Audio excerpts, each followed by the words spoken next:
Okay. Today I'd like to provide just a brief, or as brief as I can make it, a brief overview of social stratification. Social stratification refers to a ranking system for groups of people that perpetuate inequality and or life chances, right? Opportunities for particular experiences or a particular quality of life. Um, the root of the word stratification is strata, which means layer, right? So when you think about stratification systems, it's helpful to think about them as a kind of description of the layers of inequality that exist within a society. Uh, but it's a little bit more than just a description. The description itself also helps explain how the inequality is perpetuated, right? So not only do we have a society in which resources are distributed unequally, the kind of stratification system we have is part of the explanation for the degree to which and the reasons that it persists. Um, so historically, as societies built a surplus of resources, inequalities emerge, right? So before there was a surplus, say for example, in a hunting and gathering society where um, we're looking at a kind of subsistence economy where people are just living kind of day to day. There's not an excess supply of food that's been gathered or animals that have been hunted. You kind of do that as you need it. That's the nature of a subsistence economy. But once agrarian societies start to emerge, once people plant crops and harvest those crops, they find that we have more food at any given point in time than we need at that moment, and that has to be distributed across time in ways that are kind of equitable or that are done according to a set of reasons, a set of rationales. Um, so that surplus or the presence of that surplus is what gives rise to inequality because the people in charge of sort of parceling out the food, the resources, become somewhat more important in that society than the people who, say, for example, just work in the fields. Um, so across history, we've seen stratification manifest in lots of different ways. Rationales and ideologies that drive the distribution of resources take many different forms. We're not going to spend a lot of time on that, but I wanted to point out a few things, right? So first of all, the rankings in a stratification system always form a hierarchy, right? Just a ranked order in which some people are at the top of a stratification system and some people are at the bottom, and then there are a possible range of variations within that bound. Um, there are many different things that can be unequally distributed. We are going to tend to focus on things like income, wealth, prestige, power, right? So those are the things that we're probably going to spend most of our time focusing on. So that's the first thing you want to keep in mind. There's a hierarchy, and the hierarchy reflects an unequal distribution of things like income, wealth, occupational prestige, power, right? The second thing to keep in mind is that stratification systems can be open or they can be closed. Now, this is a reference to the degree of mobility that we find in those systems, and I'll talk about social mobility in just a moment. But a short sort of preview of that is that systems in which there is no possibility to move up or down within that society's stratification system, those are called closed systems, right? Closed means no mobility. An open system means that mobility is possible. It doesn't mean it will happen, it just means that it is possible to happen, and we would call those open systems. Another thing to keep in mind is that in every stratification system, people at the top are generally regarded in the society overall as better than those at the bottom, and that's part of the reinforcing ideology that kind of gives that system its legitimacy. As you can imagine, inequality is really important. It's critical, in fact, for both individuals and for the societies themselves. At the individual level, inequality affects your quality of life. It affects what kind of opportunities you or other people might have access to. At the societal level, inequality can lead to social instability and in some cases, social collapse, right? So unequal societies tend to be very unstable and unhappy places. And we'll kind of look at that a little bit. And the chapter also does a good job of kind of unpacking that a little bit and explaining exactly what we mean. Let's start with a really good example of a closed system. Again, closed means no social mobility. And that is what we call a caste system. So a caste system is a system in which people are born into a social standing that they're going to basically retain for their entire lives, right? So you're born into a social position. It is the social position that your parents occupy. And because, of course, you do not change your parents, you don't change your social caste. That's I think hopefully fairly straightforward and obvious. But again, the thing to remember about a caste system is that it is closed.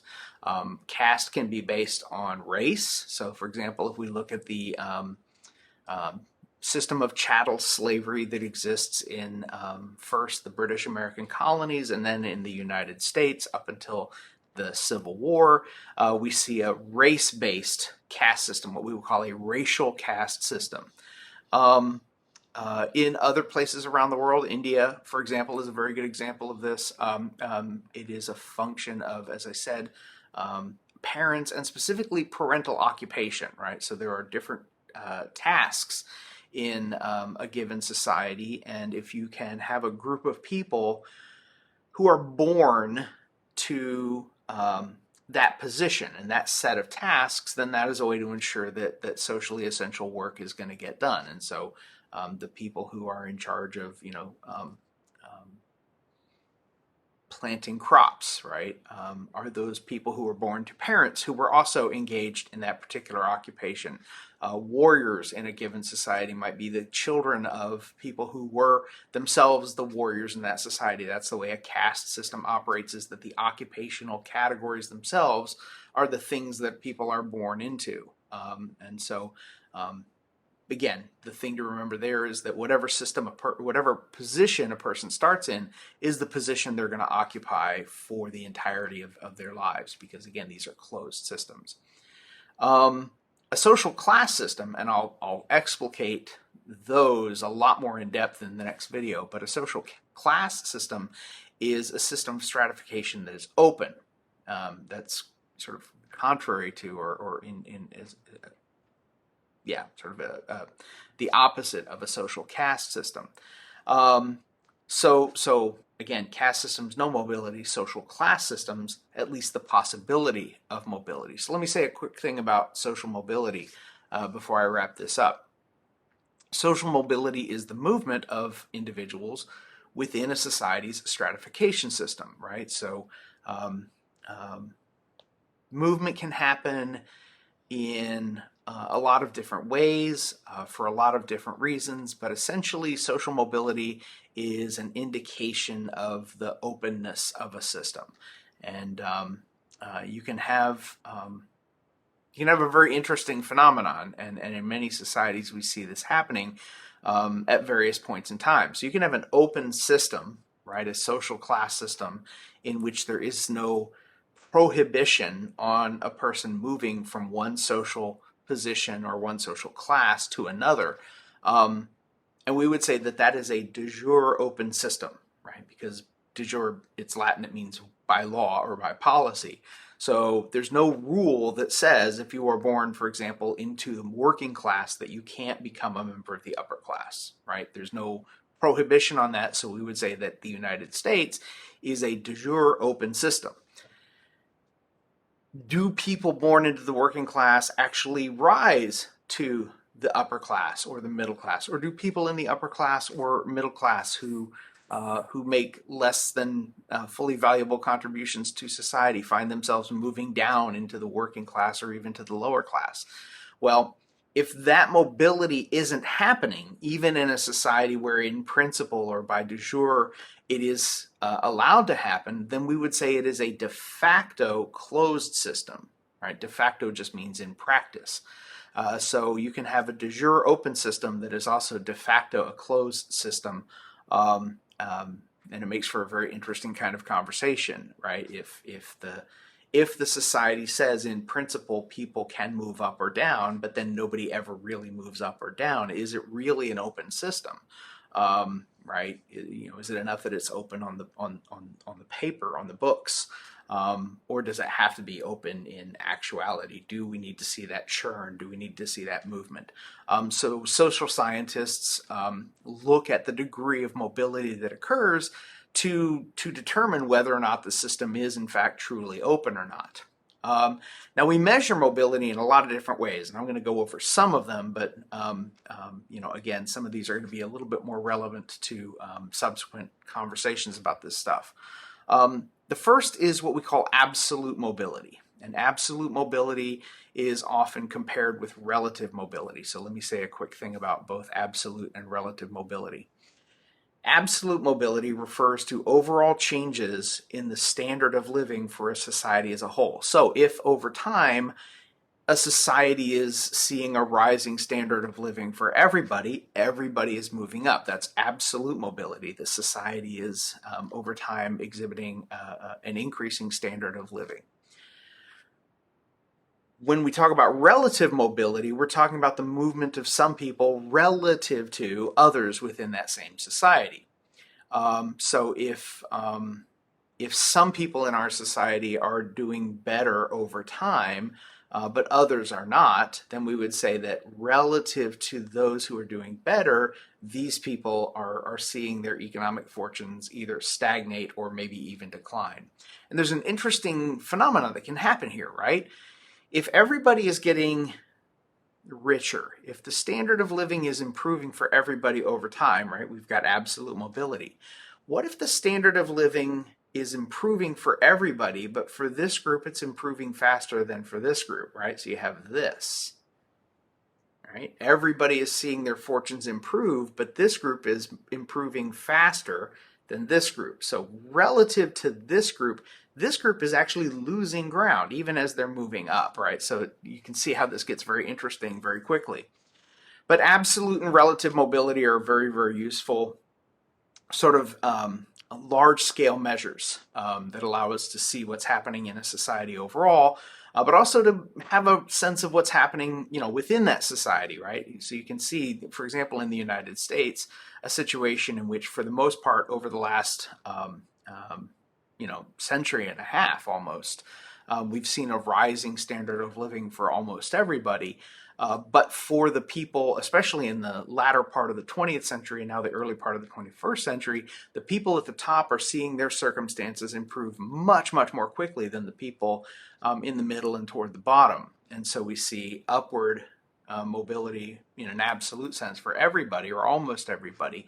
But for a sizable portion of the population, they're actually losing ground compared to the people at the very top of the distribution of income and wealth. So that's absolute and relative mobility. Horizontal and vertical mobility refer, of course, to the direction in which a person or a family or a society is moving. So horizontal movement is moving from side to side, right? Sometimes we also call this lateral. Horizontal mobility is a kind of interesting phenomenon that we probably won't spend very much time talking about or considering. But it can tell us something about what's going on within a society's economy and its socioeconomic structure.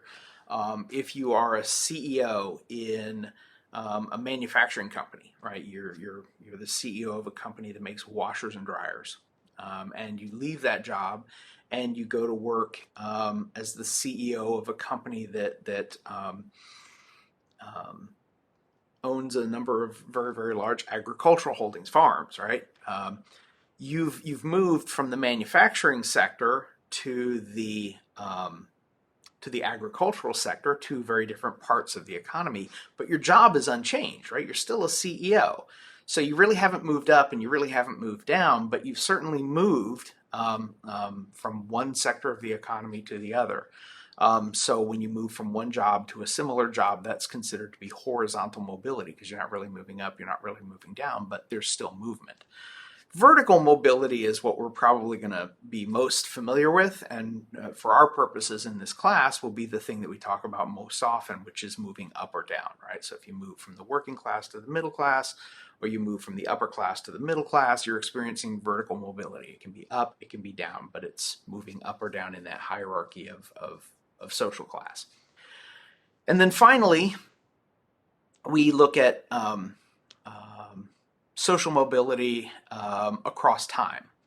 So social mobility that occurs within a person's own lifetime is called intra, I-N-T-R-A, intra-generational mobility.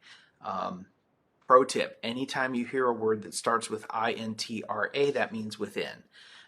Inter, I-N-T-E-R, intergenerational mobility is the social class of one position of one generation relative to another, right? So across generations or between generations, and that's what inter means. I-N-T-E-R means between. So intragenerational mobility would consist of us looking at the job a person has when they enter the labor force, and the job they have when they leave the labor force at the end of their career, and we see whether or not a person's moved up or not. If you're still in the same job or the same kind of job you had when you entered the labor force, you've had no intragenerational mobility. Intergenerational mobility would be, for example, looking at the child or the children of working class Americans to see how many of them end up in the middle class, or how many children from the middle class end up in the upper class, right? So across generations, how much mobility is there? I was born to working class parents. I obviously went to university and I got a number of different degrees, and now I am very solidly in the middle class, right? So that would be an example of both intra-generational mobility, because my first job was in fast food, and also an example of intergenerational mobility, because I have a middle class occupation where my parents had working class occupations. So that's how that works.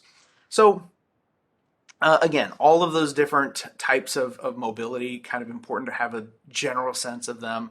But if I'm being completely candid, for this class, we're mostly going to focus on vertical mobility, we're going to focus on relative mobility, and we're going to focus on intergenerational mobility. Those will be the three that we tend to look at most frequently, but I want everyone to have a relatively good sense of the others as well. So next time we'll talk a little bit more in depth about social class systems, but until then, take care.